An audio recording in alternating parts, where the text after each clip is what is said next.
The Iron Age. Winter strips the world of color. Under the crushing weight of January snow, the great forests of Europe fall into a deep and death-like slumber. The sap in the oaks freezes, the leaves rot into the mud, and the landscape turns into a graveyard of grey wood and white ice. Silence claims the land. Yet high in the canopy of the sleeping giants, a single sphere of life refuses to die. The mistletoe hangs there, suspended between the grey sky and the frozen ground, a burst of defiant, waxy green. It ignores the frost that kills everything else. It roots itself deep into the bark of the oak, drinking the tree's hidden fluids, stealing warmth from a host that appears dead to the world. To a modern botanist, this is a parasite, a thief that steals water and minerals to survive. But to the ancients standing in the snow below, looking up at this impossible island of green, it meant something else entirely. It stood as proof that life could cheat death. It was the Golden Bough, the key that could unlock the gates of the underworld and grant the bearer safe passage through the realm of ghosts. In an ancient worldview where all life was bound to the soil, the mistletoe broke the fundamental law of gravity. It refused to touch the earth, living its entire existence suspended halfway between the mud of men and the stars of the gods. Because it never sprang from the earth, the ancients believed it fell directly from the sky. They watched birds carry the white berries to the highest branches, or they saw it growing on trees struck by lightning, assuming the bolt itself had planted the seed. This celestial origin gave the plant a unique diplomatic immunity. It was a citizen of the heavens, living in the world of wood and bark. This position, between worlds, transformed the mistletoe into the ultimate key. If a hero wished to travel to the lands of the dead and return alive, they needed a token that belonged to neither realm, something that held the life of the sun but grew in the darkness of the forest. The mistletoe became that passport. It was the Golden Bough, the only object capable of forcing the gates of the underworld to open. The legend begins with a desperate man standing at the edge of the known world. Aeneas, the exiled prince of Troy, arrived at the volcanic shores of Italy with a single, consuming obsession. He needed to descend into the underworld to find the ghost of his father, Anchises. To achieve this, he sought out the Sibyl of Cumae, an ancient prophetess who lived in a cave riddled with 100 mouths, where the wind screamed like the voices of the dead. The Sibyl listened to his request and offered a chilling warning. She told him that the gates of the underworld stand open day and night. The path to the shadows lies wide open, waiting for any fool to take the first step. Dying is easy. Anyone can drift down into the dark. But to retrace your steps, to escape the grip of the dead and see the sunlight again, that is the labor. That is the true test of a hero. For a mortal of flesh and blood to violate this law of nature, they require a specific diplomatic credential. The Queen of the Dead, Proserpina, demands a gift, a token that proves the bearer has the right to walk in both worlds. The Sibyl revealed that this token lies hidden deep within the sunless valleys of the nearby forest. It is a specific bough on a dark tree, hidden from the eyes of men. This was the Ramus aureus, the Golden Bough. While we know it today as mistletoe, the myth elevates it into something elemental. Virgil describes it as a paradox, a branch with leaves of gold foil and a stem of flexible metal, chiming in the wind like a bell. It grew upon the oak like a parasite, yet it shone with its own alien light. It stood as the only thing in the dark forest that held the color of the sun. The Sibyl's final instruction was absolute. If Aeneas could find this bough and break it from the tree, it would yield willingly to his hand, signaling that fate accepted his journey. If he was not chosen, No strength of iron or blade could sever it. With this impossible task before him, the hero entered the vast, gloomy woods, searching for the single glint of gold that would save his life. Aeneas stood paralyzed by the infinite maze of grey trunks. The immense size of the ancient wood mocked him. Looking for a single branch in this ocean of trees was an act of madness. Realizing his human eyes were useless, he stopped moving. He closed his eyes and sent a prayer into the silence, calling out to the only ally he had left, his mother, the goddess Venus. He asked for a sign, a marker to show him where the rich bough grew in the deep grove. Scarcely had he finished speaking when 2 doves flew down from the high heavens. They settled on the green turf right before his feet. Aeneas recognized them instantly. These were the sacred birds of his mother, the symbols of love and guidance. He greeted them with joy, begging them to lead the way through the air to the sacred grove where the rich branch shaded the fertile soil. The birds took flight, keeping low to the ground, moving only as fast as a man could follow. They led him deep into the forest, toward the foul-smelling throat of the Avernus vent, where the fumes kill the birds that fly too high. Here, the doves suddenly soared upward. They settled together on a twin-natured tree, an ancient oak that held a secret in its arms. Through the dark, evergreen branches, a distinct, flashing aura broke the gloom. It was the flicker of gold.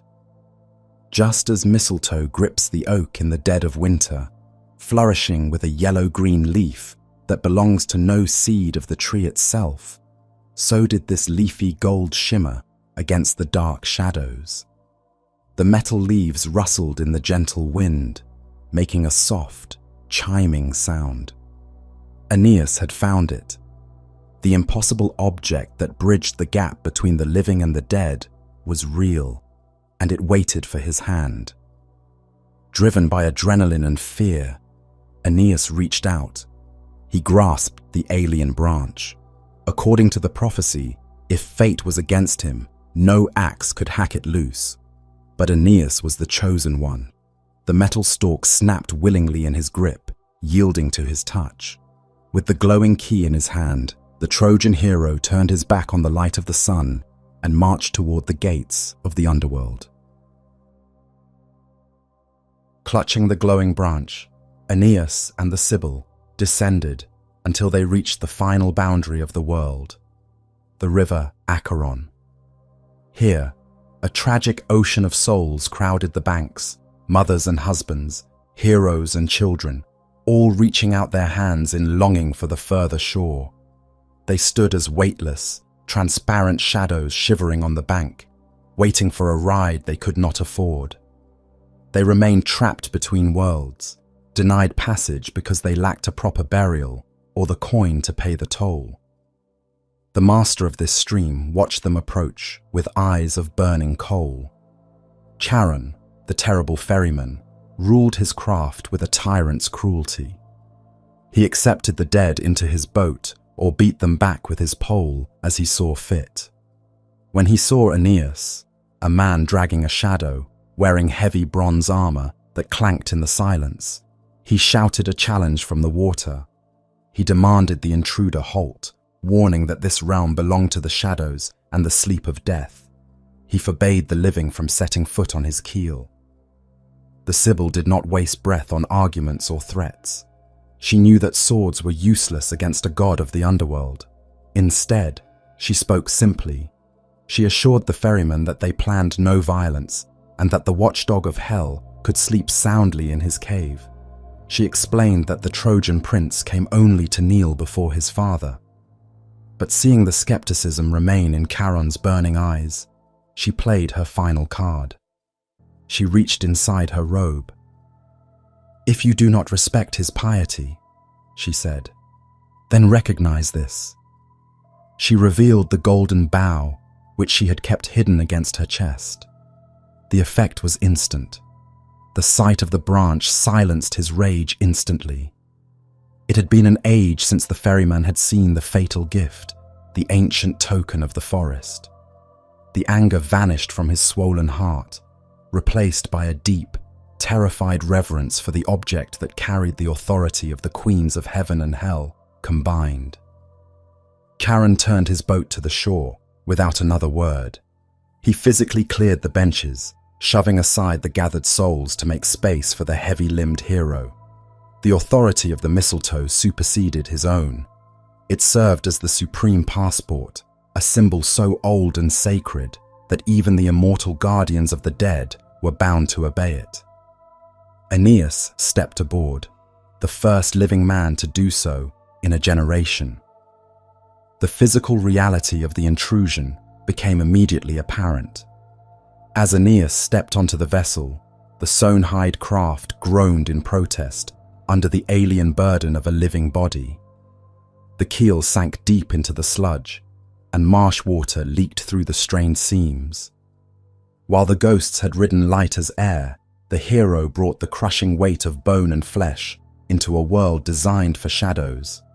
Yet, under the protection of the Golden Bough, they crossed the river in safety, landing finally on the grey mud of the farther shore. To understand the power of the mistletoe, we must leave the poetic underworld of Virgil and step into the mud and shadow of historical reality. We travel north, across the Alps, to the vast, untamed woodlands of Iron Age Gaul. Here, the Roman historian Pliny the Elder encountered a priesthood that terrified and fascinated him. He found a culture that rejected the stone temples and statues of the Mediterranean. While the Romans raised monuments of cold marble, the Druids worshipped within the living architecture of the wild. For these people, the forest served as their cathedral, their university, and their court of law. The Greek and Roman observers were so struck by this obsession with trees that they believed the very name Druid stemmed from the Greek word for oak, dries. They called them the Oak Knowers. In their theology, the oak stood as the king of the world, the central pillar that held up the sky. It was the conduit through which the gods spoke to men. The Roman writers, accustomed to the open light of their forums, often described these Gaulish groves with a shudder of fear. Lucan wrote of woods, where birds fear to perch, and wild beasts do not lie down. They painted the Druidic forest as a place of old terror, where the trees themselves were stained with the blood of sacrifice. Yet, for the Druids, this darkness was necessary. It was only in the deep shadow of the oak that the most precious sign from the heavens could be found. Pliny records a detail that transforms our understanding of this cult: the extreme rarity of the object. While mistletoe infests the apple orchards and poplars of Europe with aggressive abandon, it shuns the oak. The plant shows a stubborn preference for softer bark, refusing to take root on the hard, rugged hide of the king of trees. A druid might walk the length of 1,000 oaks and find nothing but bare branches. Because of this scarcity, the discovery of mistletoe growing on an oak triggered a stark theological conclusion. Since the tree belonged to the highest god, and the plant refused to grow there by chance, its presence could only mean one thing: the god himself had placed it there. The ancients believed the mistletoe grew where lightning struck the branch. They viewed it as the visible, living residue of the thunderbolt, fire condensed into green leaf. This connection to the storm gave the plant its supreme authority. It was the child of the sky, growing on the body of the earth. In the eyes of the priesthood, the oak tree was the chosen vessel, but the mistletoe was the divine signal. It marked the tree as sacred, isolating it from the rest of the forest. The sheer difficulty of finding it transformed the harvest from a simple gathering mission into a quest for a miracle. When found, the plant offered a spectacle that reinforced its myth. As the winter deepens and the oak enters its hibernation, the mistletoe undergoes a change. It is one of the only things in the forest that remains vibrant, yet its green often fades into a sickly, translucent yellow gold. Against the black, rain-soaked bark of the winter oak, it glows with a spectral light. This is the biological reality behind the Golden Bough legend, a flash of gold trapped in the grip of the wood. To the druid, this was the god's life force preserved in amber. While the massive tree slept, seemingly dead, its soul had retreated into this parasitic ball. The mistletoe held the spirit of the oak safe through the killing frost. Therefore, to possess the bough was to hold the concentrated vitality of the forest itself. It was a battery of divine power, waiting to be discharged by the touch of a golden knife. The extraction of this divine battery required precise astronomical timing. Pliny is explicit. The rite took place on the 6th day of the moon. The priesthood operated on a strict celestial calendar, choosing this specific window because the moon, while not yet at the midpoint of its course, already possessed the full vigor of its growing light. This phase marked the beginning of their months, their years, and their 30-year ages. To cut the bough under the 6th moon was to align the harvest with the rising tide of cosmic energy. Under the cold gaze of this waxing crescent, the procession entered the tree line. They moved through the winter woods as a column of ghosts.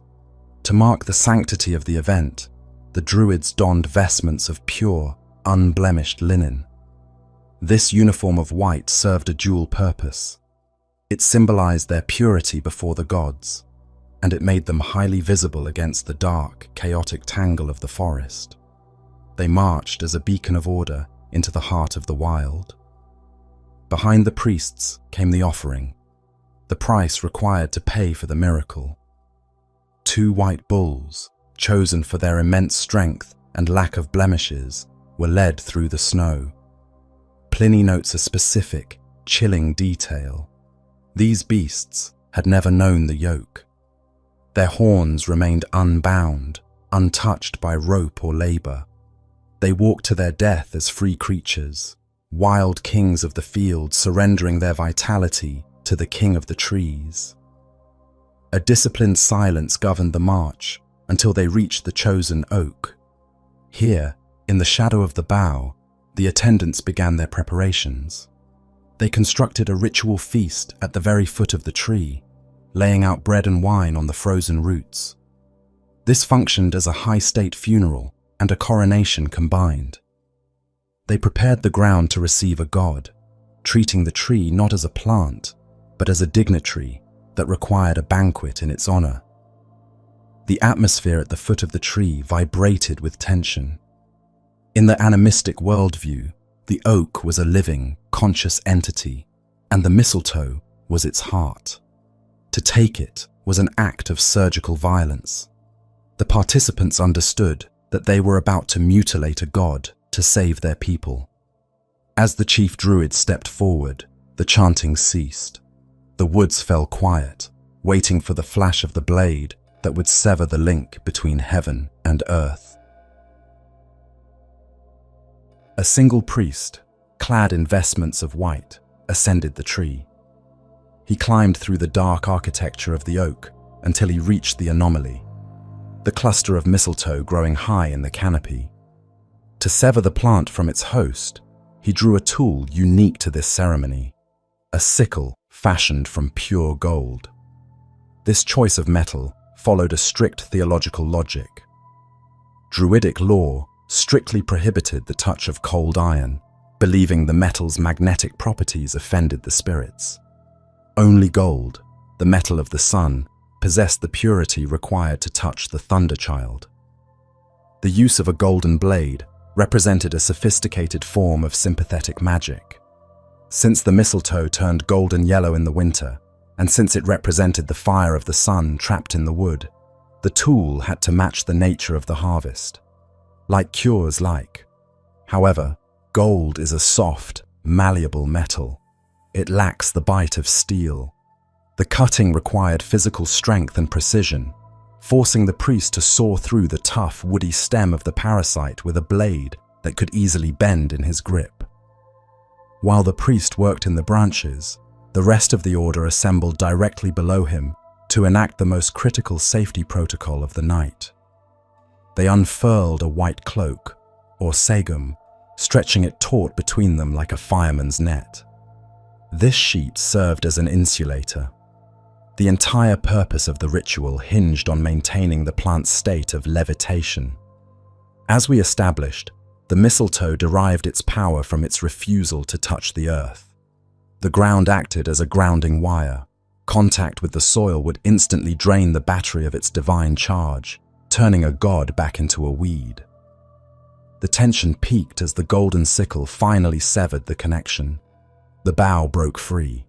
For a heartbeat, the sacred object plummeted through the freezing air, subject to the pull of gravity.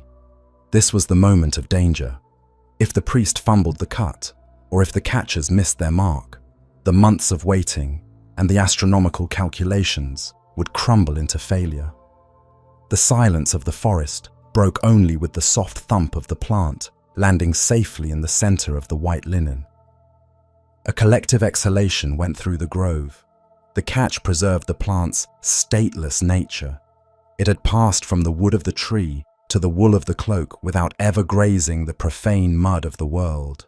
By catching it in the cloth, the druids successfully trapped the lightning.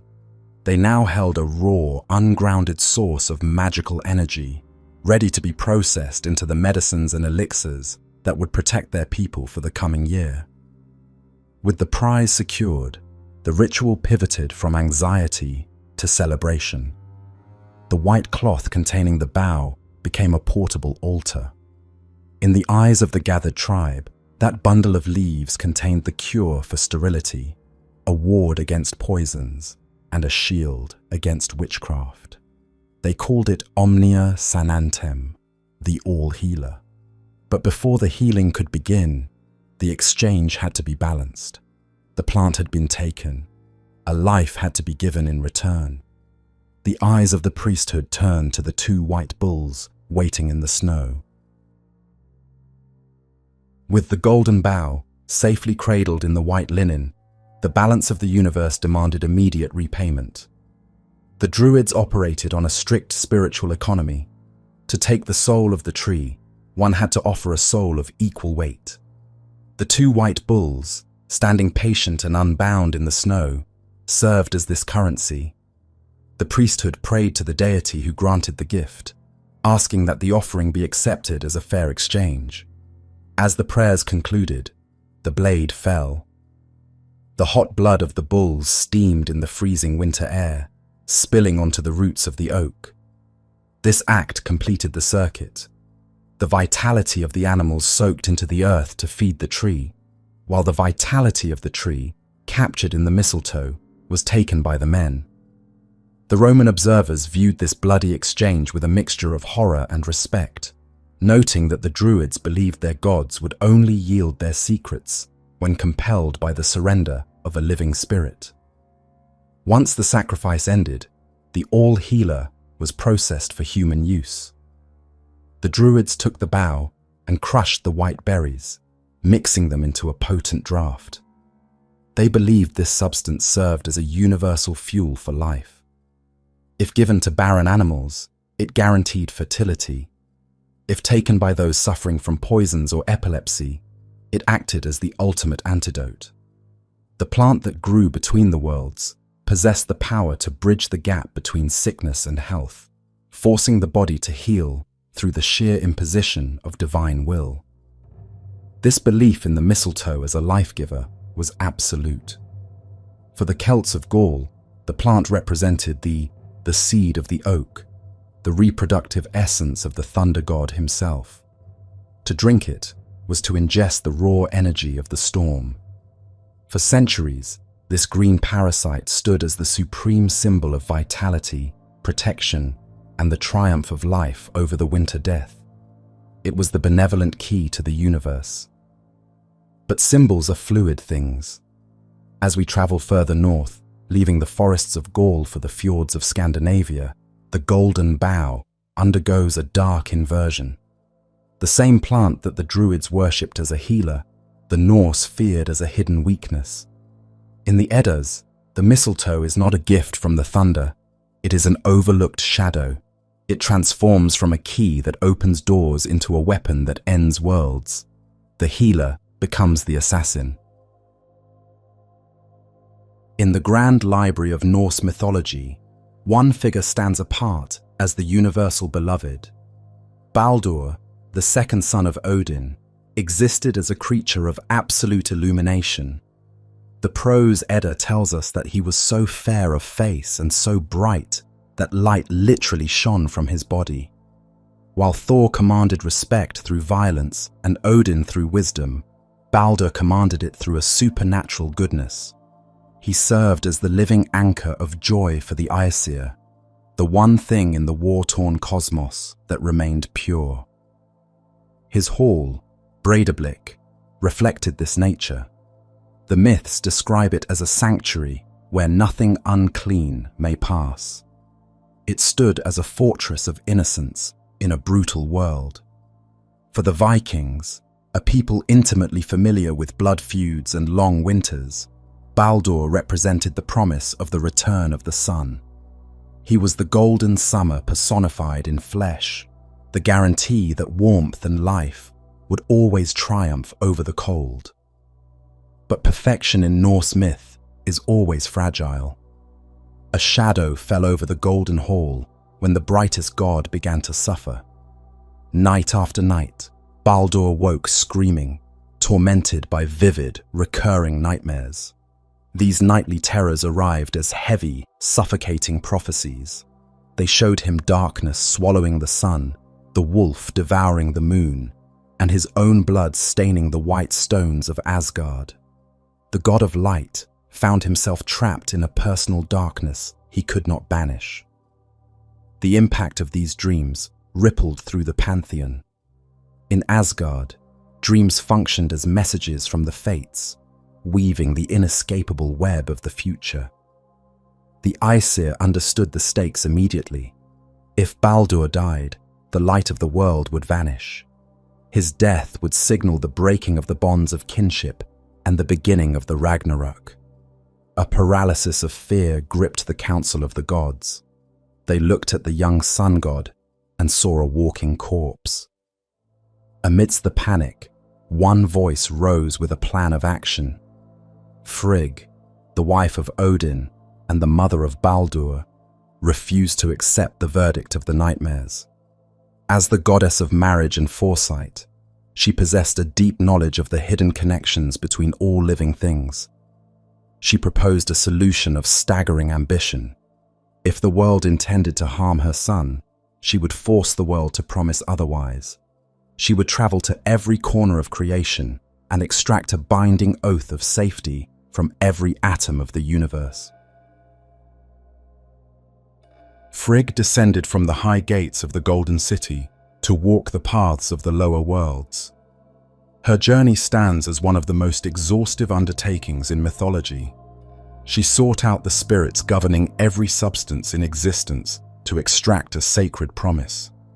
She began with the primal elements. She stood before the raging infernos of the south, and the flames swore to curl away from his skin. She spoke to the oceans and the rivers, and the waters vowed never to fill his lungs or pull him into the deep. From the elements, she turned to the bones of the earth. She marched into the quarries and the mountain passes to speak with the mineral kingdom. The boulders, the pebbles, and the scree rumbled their agreement to never crush or strike the beautiful god. But her most critical negotiation took place in the mines. She demanded loyalty from the metals, from iron, bronze, copper, and lead. The ores, sleeping in the rock, woke to pledge their fealty. The iron promised to turn its edge away from his flesh. The bronze swore to shatter before it pierced him. The oath expanded to the living world. Frigg moved through the forests, exacting pledges from the oak, the ash, the pine, and the thorn. She called a parliament of the beasts, commanding the wolf, the bear, and the eagle to leave her son unharmed. She hunted down the microscopic poisons and the creeping vines. She extracted vows from the sicknesses that rot the blood and the fevers that burn the mind. Even the snakes coiled in the grass hissed their consent. The scope of this protective barrier defies modern imagination. It was a diplomatic masterpiece. Frigg effectively renegotiated the laws of physics for a single individual.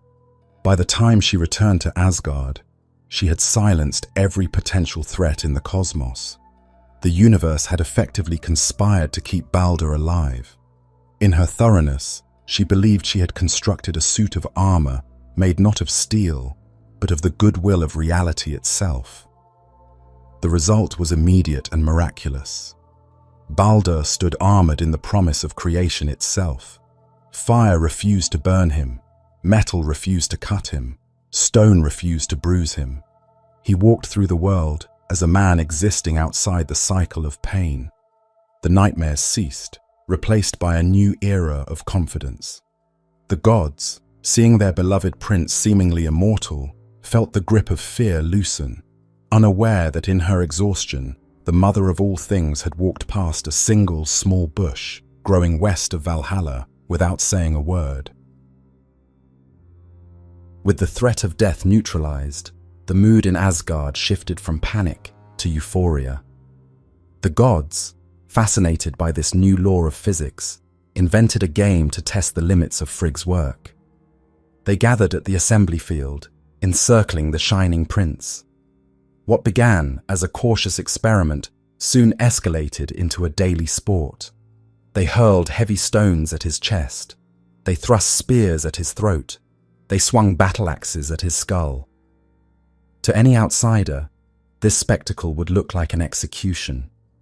But to the Aesir, it served as a triumphant display of their power over fate. Every object obeyed its oath. The stones crumbled to dust before impact. The iron blades blunted themselves on his tunic. The wooden shafts shattered in mid-air to avoid grazing his skin. Baldur stood amidst this hail of steel and violence with a beatific smile, the living proof that the gods had conquered destiny. The field rang with the laughter of the immortals. They delighted in the sound of swords clattering uselessly against the body of their beloved prince. It became a ritual of reassurance, a physical demonstration that the sun would never set. They believed they had achieved the impossible, a permanent stasis of happiness where nothing could ever change. However, one set of eyes watched the festivities without joy. Loki, the trickster, stood apart from the crowd. While the other gods saw a miracle, Loki saw an arrogance that turned his stomach. The universal love for Baldur sickened him. The perfection of the shining god offended his chaotic nature. He watched the weapons bounce off the golden skin, his mind racing, searching for the crack in the armor, the one variable that the protective mother might have missed. Recognizing that physical weapons were useless, Loki turned to the weapons of the mind, deceit and flattery. He slipped away from the noise of the assembly field and shed his form. The god of mischief reshaped his flesh, transforming into an elderly woman, a humble matron of the court. In this guise, he walked to Fensalir, the Hall of Mists, where Queen Frigg sat spinning thread, far removed from the violence of the games. Frigg welcomed the stranger with the hospitality due to a guest. She saw only a harmless, curious old woman seeking conversation. Loki played his part perfectly. He feigned ignorance, asking the queen about the terrible noise coming from the assembly field. He expressed a grandmotherly concern, worrying that the young gods might accidentally hurt the shining prince with their rough play. Frigg laughed at the woman's worry. With a flush of pride, she explained her great work. She told the stranger that there was no need for fear. for she had traveled the length and breadth of the 9 worlds to secure the safety of her son. She listed her triumphs, how the wood, the stone, the iron, and the diseases had all sworn the oath. To the queen, the universe was a locked room, and she held the only key. But the old woman pressed gently on the lock. She asked the question that would doom the world. Have all things really sworn to spare Baldur? Is there truly nothing in the wide world that was left out? It was a question asked with a smile, a casual curiosity between 2 women sharing gossip over the spinning wheel. Frigg paused. In that moment of safety, her guard dropped. She admitted that there was one exception. She told the woman of a small plant growing west of Valhalla, the mistletoe.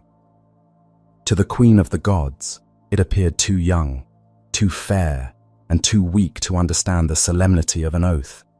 She had looked at the tiny parasitic shrub and felt it was unnecessary to demand a promise from something so fragile.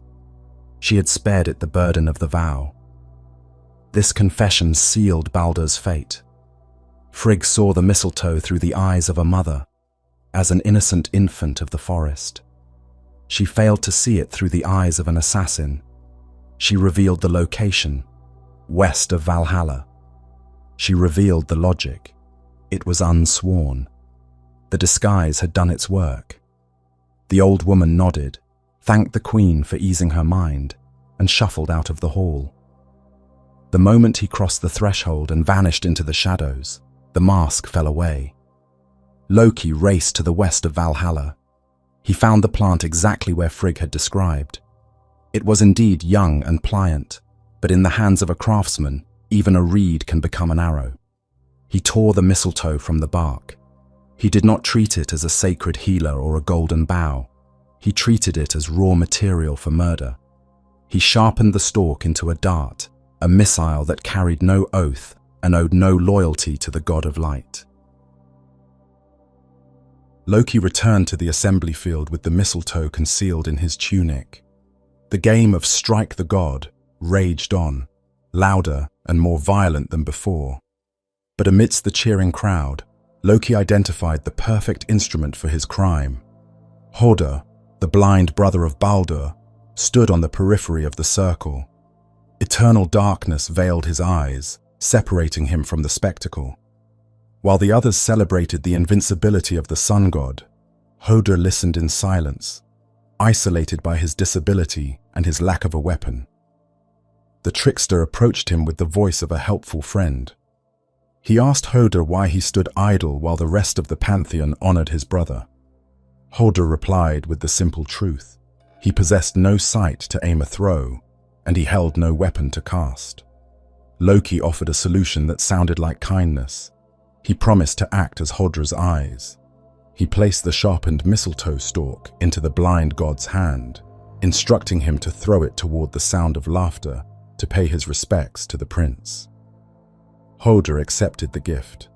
To his touch, the weapon felt deceptively fragile, little more than a twig compared to the iron hammers and stone boulders flying through the air. He could not see the sap-green bark or the sharpened point. Trusting his guide, he adjusted his stance. Loki stood behind him, gripping the blind man's wrist, aiming the shaft with lethal precision. He aligned the trajectory perfectly with the chest of the shining god standing in the center of the ring. "Throw now," Loki whispered. Hoder obeyed. He put his full strength behind the toss, believing he was merely joining the game. The mistletoe dart flew across the circle. To the onlookers, it must have looked pathetic, a harmless wanderer from the woods interrupting the flight of spears. It carried no oath. It had made no promise to Frigg. It passed through the air as the one thing in the universe legally permitted to kill the god of light. The dart struck Baldur square in the chest. It did not bounce off. It did not shatter. The wood pierced the divine flesh as easily as a knife cutting through butter. The laughter in the field died instantly. The gods watched in frozen horror as their invincible prince staggered. The harmless plant bit deep into his heart, delivering the one thing he had forgotten to fear. Baldur collapsed in absolute suffocating silence. He fell to the earth, dead. The greatest tragedy in Norse mythology arrived not with the roar of a monster, but with the quiet snap of a twig. The Aesir stood paralyzed, unable to comprehend the reality before them. Their hands fell to their sides. They looked from the corpse of the sun god to the blind brother standing confused at the edge of the circle, his empty hands still raised in the follow-through of the throw. In that moment, the symbolism of the mistletoe completed its dark evolution. The Druids saw it as the all-healer, because it held the life of the oak in winter. The Norse saw the truth of the parasite. It is a thing that lives only by draining the life of the host. The Golden Bough, that once served as a passport to the underworld, had now become the agent that sent the god of light into the darkness. The sun had set, and the long winter of the world had begun. The death of Baldur triggered a desperate scramble to reverse the timeline. While the gods prepared the funeral pyre, Odin sent Hermod the Brave on a suicide mission to the land of the dead. He rode Sleipnir for 9 nights through valleys of absolute darkness to barter for his brother's soul. He found Baldur sitting in the high seat of Hel, pale and stripped of his light. Hermod begged the Queen of the Dead to release him, arguing that all of creation was drowning in sorrow. Hel offered a single, cruel condition. She proposed a test of universal love. If every single thing in the world, living and dead, tree and stone, metal and flesh, would weep for Baldur, she would release him to the upper world. But if one thing, just one solitary item, refused to shed a tear, the god would remain in her cold grip forever. It was a challenge that mirrored Frigg's original oath. The mother had asked all things to protect him. Now, the world had to ask for him back. For a brief moment, hope returned to Asgard. The messengers rode out, and the universe responded with a unanimous outpouring of grief. The stones wept, the metals sweated condensation, the trees dripped sap like tears. The entire cosmos convulsed in mourning for the lost light. It seemed that Frigg's love had conquered death once again. But as the messengers returned, satisfied with their work, they encountered a giantess sitting in a dark cave, her eyes as dry as dust. She called herself Thok, but the gods would later recognize the sneer of Loki. When asked to weep, the giantess sat dry-eyed and stony, refusing the call of the world. "Thok will weep dry tears for Baldur's funeral," she spat. "Let Hel hold what she has." With those words, the contract broke. Because one creature refused to mourn, the resurrection failed. The gates of the underworld slammed shut, sealing the sun god in the dark forever. The consequences of the mistletoe strike rippled out to destroy the physical world. With the god of light and summer gone, the seasons collapsed. A supernatural frost gripped the earth, refusing to yield to spring. This was the Fimbul winter, the mighty winter. Snow drove in from all directions, the sun lost its warmth, and the bonds of kinship shattered as men turned on each other for food. The small green parasite had done its work. It had extinguished the sun and ushered in the twilight of the gods. The symbol survived the death of the old gods, embedding itself into the folklore of the new world. However, the terror of the Norse myth softened into a custom of protection. Because the mistletoe lived between earth and sky, the people of Europe began to hang it in the places that existed between the inside and the outside, the doorway. The threshold exists as a neutral territory, a space between two realities, making it the only logical home for the Golden Bough. Under this sacred canopy, a new law emerged. The plant that killed a god became the guarantor of life.